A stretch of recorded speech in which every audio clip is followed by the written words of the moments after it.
how do you turn a parent from taking those whys to listening to the hows?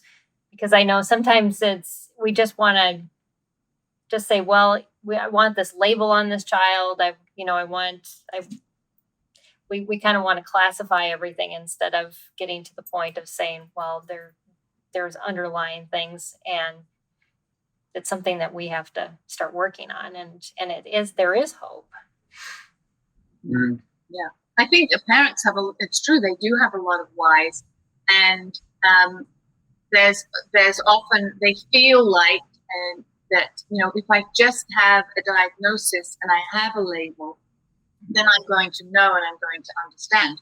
And sometimes, yes, that label does give some clarity, but most of the time it does not. It still doesn't say, well, why does my child flap their hands, and why does my child, there are so many behaviors that come along with that there's still a lot of whys there. There's still a lot of confusion for the parent.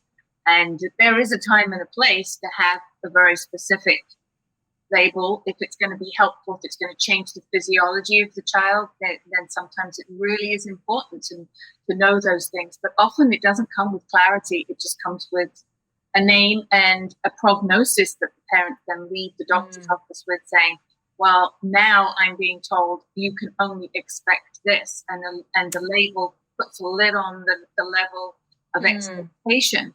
Which, we feel it's not the right thing to do that, because if you expect a lower thing from the child, they're going to get lower things. Yes. There's been studies where they've taken teachers and said, these are the A students in the class and these are the C students in the class, and the children that are struggling, and they've actually realistically switched things, and the teacher then teaches to the A students in one way and the students who are struggling in another way, and therefore lower expectations. And the reality is they were actually switched. At the end of the school year, the students who were initially struggling are actually doing better. And so we have to be so careful with not labeling and not putting expectations, on our children, to be able to say, yep, let's look at the why those things are happening.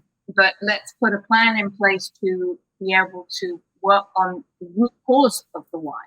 That's what we're about. For instance, just yesterday, I evaluated a 30-year-old woman who was really struggling, and her 63-year-old mother brought her in.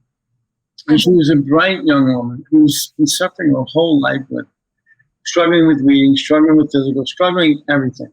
And when I pointed out the neurology, when I mapped her brain, I said, this is where your vision is, this is where, she went, oh, now I know why.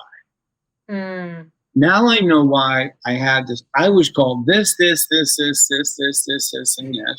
And now I understand. The mother said, oh my gosh, if I knew this back when she was like 3, I could have solved the neurology, because it's not rocket science. It's when you know that this visual pathway does this, and this part of the brain does this, and this does this.